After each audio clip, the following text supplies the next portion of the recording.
Papa John's has over 5,500 locations globally, revenues reported at over $2 billion, and is one of the most successful pizza fast food chains in the world. And so it may be hard to believe that Papa John's started out of a barroom's broom closet, that its founder resorted to dumpster diving in the hopes of finding more customers, or that the fate of the company was decided over a speedboat. This is the untold truth of Papa John's Pizza and the Papa who made it all happen.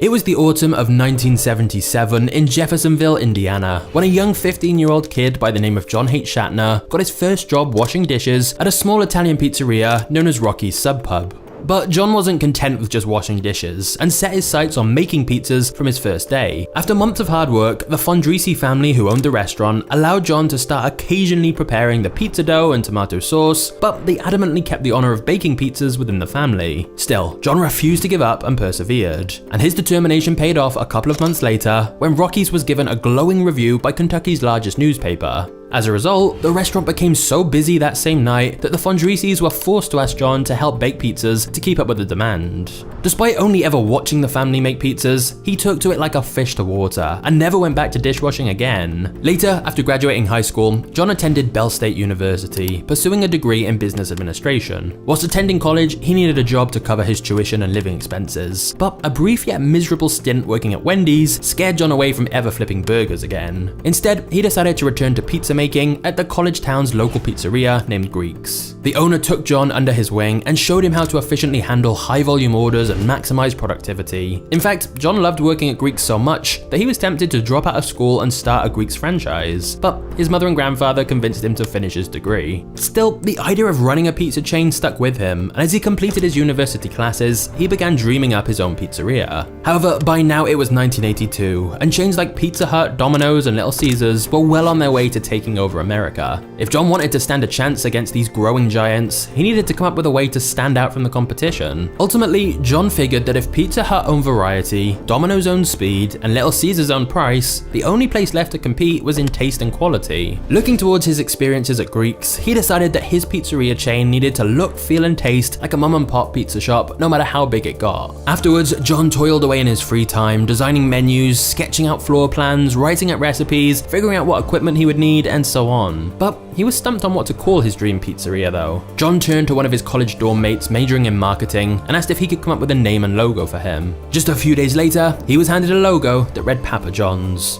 It was exactly what he wanted. Unfortunately, he didn't have enough funding yet, so his dreams and plans would be packaged away in a cardboard box in his closet for a few more years. After graduating, John moved back home to Jeffersonville, but he had difficulties finding work. After unsuccessfully applying for dozens of jobs, John's father Robert approached him with an offer to manage a tavern he owned named Mick's Lounge. The catch was that the bar was falling apart, the quality of the drink and food were rock bottom, employee morale was awful, and worst of all, the business was $64,000 in debt. Robert believed the place was doomed and hoped his son John could minimize the damage so that he wouldn't be left completely bankrupt. Despite the grim outlook, John was ecstatic to take on the challenge and worked tirelessly over the next 7 months to save the bar. Given free rein, John's entrepreneurial spirit went wild as he came up with cost-cutting measures, creative sales techniques, and events to drive up profits. He even sold off his beloved 1971 Chevrolet Camaro to pay off the business's debts in time. By the end of February 1984, John achieved the seemingly impossible. He transformed Mick's into a successful bar. As amazing and gratifying as this achievement was, John soon realized he wasn't truly happy. While he loved running his own business, he had no love for running a bar in particular. The constant stench of alcohol and smoke, alongside the nightly bar brawls, took its toll. John swore, "I didn't want that life, and I didn't want to be complicit in helping others live it either. I had to find something else, something actually fulfilling." One fateful night in March 1984, John's gaze fell upon a broom closet while he was closing at Mick's. It suddenly came to him in a flash. His dreams of running his own pizzeria could start right here. After all, he made a fine profit serving up bar food to customers in Mick's already. Why not start serving up pizzas instead? He went home, immediately dug the cardboard box filled with his Papa John's plans out of his closet and began plotting away. The next morning, John gathered Robert and the team at Mick's to excitedly pitch them his idea of working their way out of the bar business and running a pizza company instead. After seeing what his son had achieved with Mick's, Robert signed on at once and the others quickly followed suit. They wasted no time getting started and began tearing down the broom closet's outer walls to make room for a pizza oven that very same night. Within a couple of weeks, split between renovating the broom closet while still running Mick's as usual, John and his team had everything ready to get their humble, very cramped pizzeria underway. With the profits from the bar covering John's overhead and expenses, he spent the next few months baking away in the tavern's broom closet turned pizzeria, improving his skills, since he'd become a little rusty after not making pizzas in years. He shared his early creations with his employees and the bar's customers, using that as a focus group to figure out what worked and what didn't. After finally finding his pizza making groove, John ran into another snag. It turned out it wasn't easy to gain customers when your pizzeria is based out the back of a bar. He tried passing out menus to the bar's customers, placing door hangers around town, sending out coupons, running newspaper ads, and more, but nothing really worked. And that's when John came up with a devious scheme. Late at night, John snuck over to the pizza delivery king of the town, Domino's. His target? Their dumpster, which contained hundreds of receipt slips with customers' names, addresses, and orders. John happily dived into the dumpster and stole as many receipts as he could. After collecting enough from his dumpster database, John wrote each potential customer a personally signed letter, which read, "To the pizza lover who this concerns, Papa John's makes better pizzas. We'll give you half off on your first order. Give us a try." It was dirty business, literally, but it worked extremely well. Sales massively increased. Eventually, the Domino's caught on and soaked their receipts in water before tossing them out to stop him, but by then it was too late. Papa John's had a loyal and growing customer base and was finally on the road to success. Word was spreading throughout the town about John's new up-and-coming pizza joint. But there was yet another problem. Nearly all of their business was made via delivery, as whenever new customers came to Mick's in person for a Papa John's pizza, they rarely, if ever, came back. Whilst John had done his best to spruce up Mick's, there was no change in the fact it was a bar, far from the mom-and-pop family restaurant he'd always wanted Papa John's to be. So in February 1985, John took out a $40,000 loan to erect the first proper Papa John's pizzeria. Luckily, he didn't even have to look hard for a location, as right next to their bar was a boarded up KFC that had since moved away years ago, which had all the space they needed. After cleaning out the space, John and his crew created handmade miniature paper scale models of their future restaurant to be. They settled on a design, but came to the realization they wouldn't be able to afford hiring construction workers, forcing John and his team to do all the work themselves. All the while, they still ran Mick's bar and the pizzeria in its broom closet, as they needed every cent they earned to fund the construction. It was grueling work. Mick's often became John's home as he sweated it out till the early hours of the morning and passed out in a corner of the tavern before waking up and starting all over again. After 6 weeks of non-stop labor, they were almost done, but tragedy was right around the corner. In mid-March 1985, John's father checked into hospital. At first, his illness didn't seem too serious, but his health rapidly deteriorated. 5 days later, Robert Schnatter passed away, leaving John devastated. Nevertheless, the morning following his father's funeral, John was determined to still make his father proud. He hurried over to Mick's, entered and paused. On his right stood the bar, and on his left remained the incomplete Papa John's. He looked back and forth between the two. He could have easily taken a seat at the bar and drowned his sorrows away. No one would have blamed him for it. The man's father he was so close with had suddenly died. But he refused. He knew his father would have wanted him to finish building the pizzeria and see his dream come true. He turned to the left, picked up a hammer and some nails, and went back to work. Guys, I have some extremely good news for you. This is one of those very rare times in life where you can literally get free money, which I know sounds too good to be true, but here's the thing. Occasionally when a company is growing and looking to gain more market share, they offer free deals that are so ridiculously good in order to introduce new people to their service. Like back in the day, PayPal offered free cash for signing up, or Uber gave away free rides. Well, right now the stock trading platform Moomoo is giving away 15 free stocks to MagnatesMedia viewers who join using my link in the description below. Now, all the free stocks you get will be worth between $3 and $2,000 each. Of course, most of the free stocks will probably be closer to the lower end, but you have 15 chances. And even if you're super unlucky and all your free stocks end up being only around $5, that's still $75 in free stocks. And some of you are going to get stocks with much higher values than that. So here's how it works. Firstly, click the link in the description below and you'll get one free stock just for opening an account, which is free, quick, and easy to do. Then, if you deposit $100, you'll get 5 free stocks. Or if you deposit $2K, you'll get 15 free stocks. And just to be clear, to get the free stocks, you only have to deposit the money and keep it in your account for the promotion period. And if you don't like some of the stocks you're given, you can just sell them for cash and withdraw the money. And by the way, this isn't just some random unproven business. Their parent company is a $1 billion Nasdaq traded company. That's why they can offer this amazing deal, but it's only for a limited time. So if you're a US citizen, I honestly don't see why you wouldn't do this. I mean, if it were me, I'd probably be getting my family and friends signed up as well, but that's just because I love a free deal. But I hope you take advantage of this, as I want you to get your free stocks. So just click the top link in the description below to get started right now.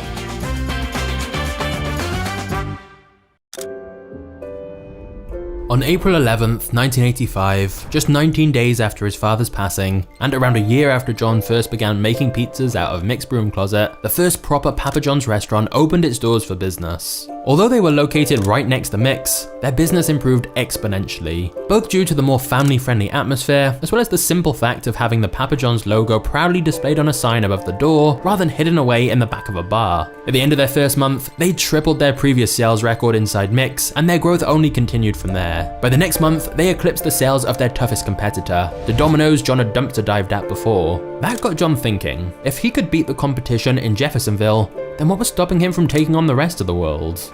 As the revenues of their first location grew each week, John turned to the task of figuring out where to open his second location. Not wanting to stretch himself too far, especially given the shockingly fast pace his business was growing, he chose the nearby town of Clarksville, Indiana. It was just around 5 miles away and right outside of their current delivery range. This idea of building new locations just a little further away from their previous locations became a key tactic of the business's future. John figured that building locations outwards from one another breeds a stronger community compared to randomly opening locations far and wide from one another. John was also careful to learn from his first restaurant before blindly building another. The original Papa John's next to Mick's included a full dining room complete with fine tableware and an expanded menu. It fitted John's dream of a mom and pop style restaurant, but the numbers showed that most of his customers preferred carry-out or delivery rather than dining in. Unafraid of admitting that times were changing and ever quick to adapt, John cut the fat when designing his second location. The interior and menu was simplified, and it was built off of a local highway to better facilitate the pick-up-and-go nature of the business. Leading up to the second location's grand opening, John returned to his old tricks and raided the dumpster of Clarksville's Domino's for customer addresses to send handwritten letters to. It worked just as well as before,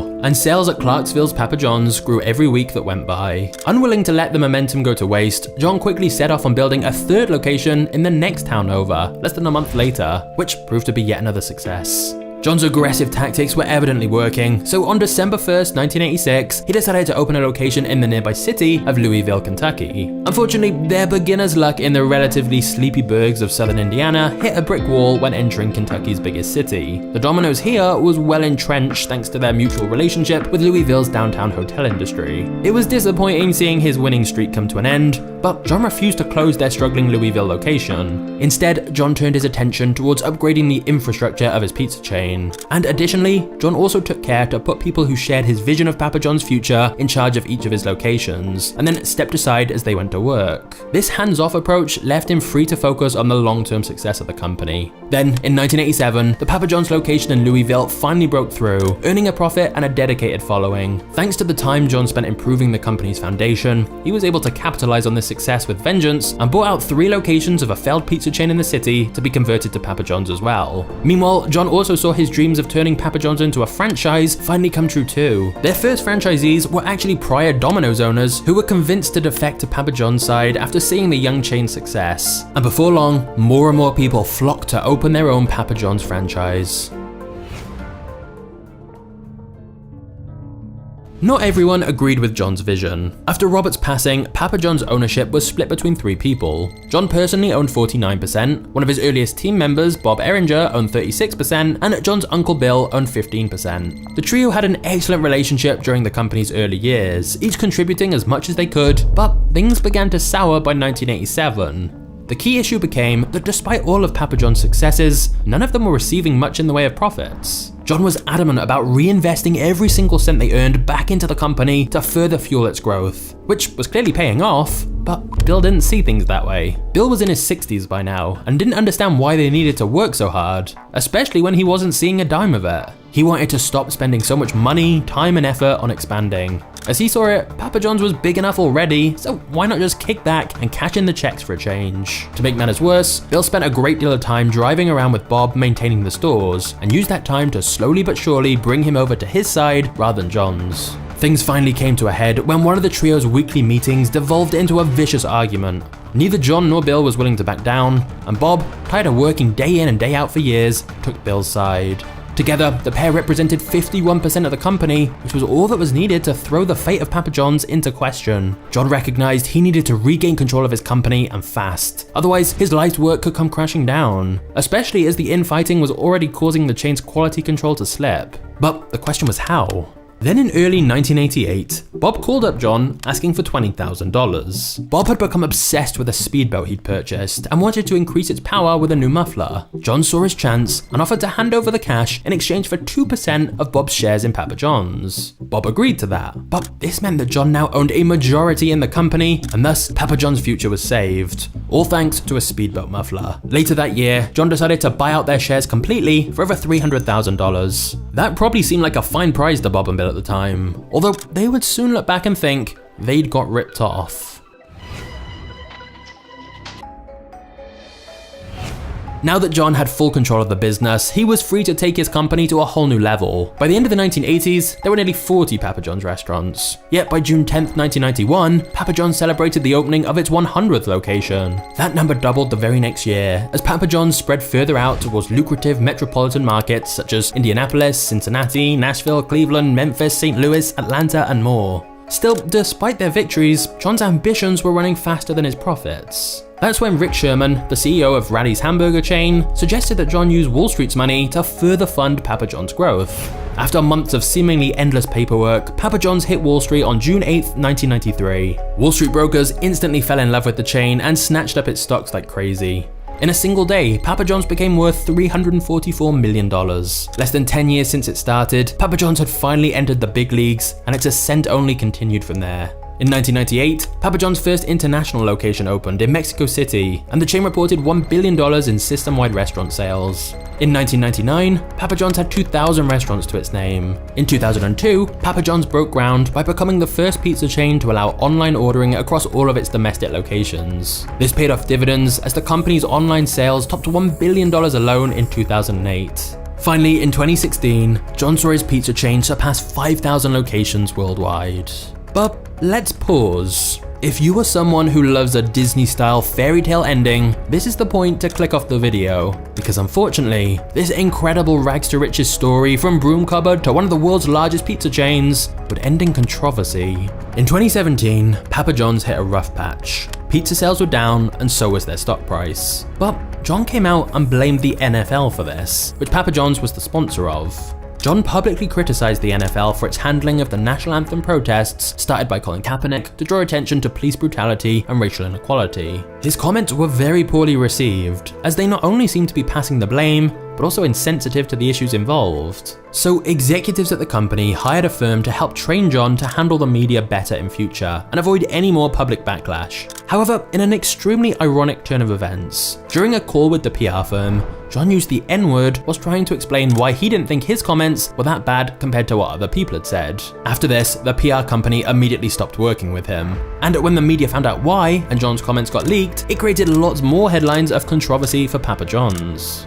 All the backlash from this meant that John stepped down as CEO and chairman of the company. To distance themselves further from John, Papa John's began removing his face from ads and packaging. Papa John's headquarters then cancelled the sublease agreement on John's office, effectively evicting the founder of the company from his own office. Papa John's also created a new policy, which was dubbed a poison pill, that ensures John can never acquire a controlling stake in his own company again, since he was considered too toxic to the brand. Of course, that's not ideal when the company is literally named after him. For John, he felt like he'd been betrayed by his own company. In November 2019, John finally did a public interview to address everything, and went on to criticize Papa John's and the way it had been run since his departure. He even criticized the company's food, saying, "I've had over 40 pizzas in the last 30 days, and it's not the same pizza, it's not the same product, it just doesn't taste as good." He ended by warning that the company's day of reckoning will come. Of course, John is certainly not the only founder to turn against his own company. If you want to know why Colonel Sanders hated KFC and decided to sue them, just click this video right here. I'll see you there. Cheers.